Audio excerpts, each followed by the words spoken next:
Hands up! My best friend, Eddie Sullivan, had a newspaper rolled and pointed at me like a gun. He was only 12, but over the summer he'd grown so much, he looked big enough to be in high school. "No way," I called out. I grabbed the newspaper and tried to wrench it from him. My dog, Boots, started to bark, excited. He was a small, scruffy black mutt with paws as white as frost on the prairie.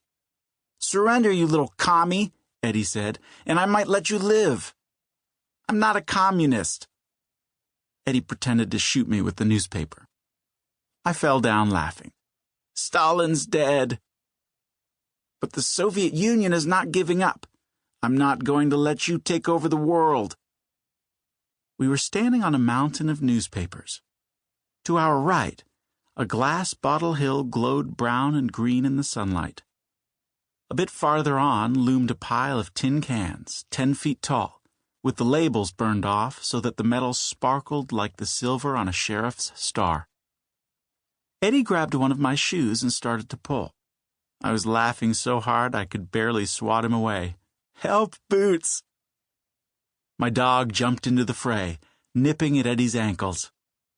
It was the day of our community paper drive, when everyone placed their old papers and magazines by the side of the road.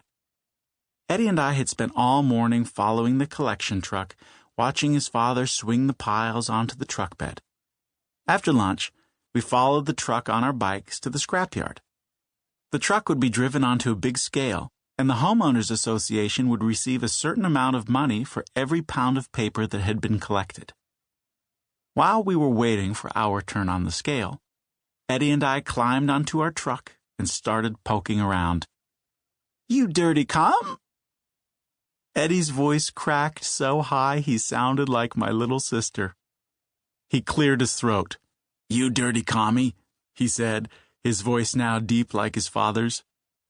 Boots sank his teeth into Eddie's shirt and pulled him away. But Eddie didn't let go of my shoe, which came off and I tumbled down the hill of papers. We were both laughing so hard it took me a moment to get my breath. Eddie was standing on top of the pile, holding the shoe over his head like a trophy. Boots was chasing him around in circles, barking. "Victory!" yelled Eddie. I was about to scramble up the pile and join back in the fight when a headline caught my eye. "The war ends." Even though it was now September 13th, 1953, finding an old newspaper wasn't so unusual. No, it was the masthead that intrigued me. The Daily Worker.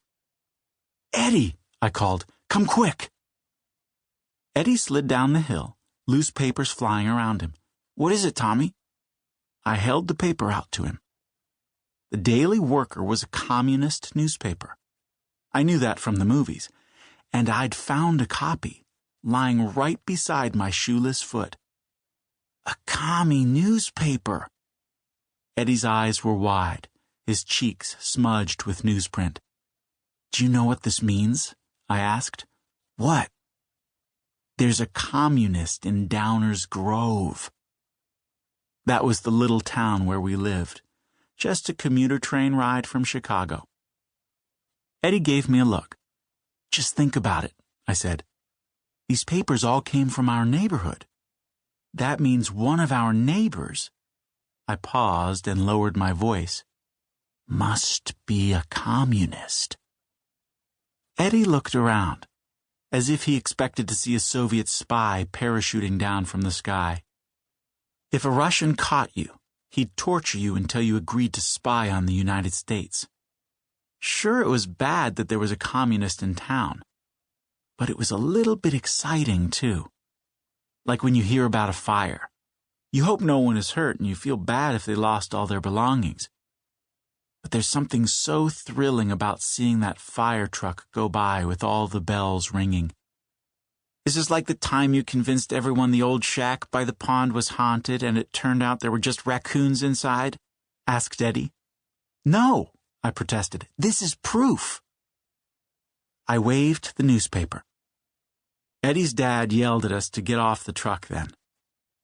Mr. Sullivan had come back from the war in Korea with a bad limp, but his arms were as thick as the strong man's at the circus.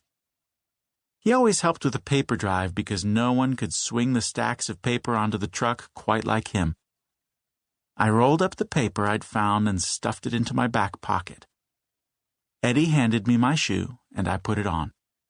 "Hey, Tommy," Mr. Sullivan said, "you want to come by and see the bomb shelter I built?" "Love to," I said, "but I got to get home to dinner." "It's his birthday," Eddie volunteered. "He's finally 12 like me." "Well then, happy birthday. Tell your dad we should all go fishing again soon." "Will do," I said, as I jumped on my bike and pedaled off.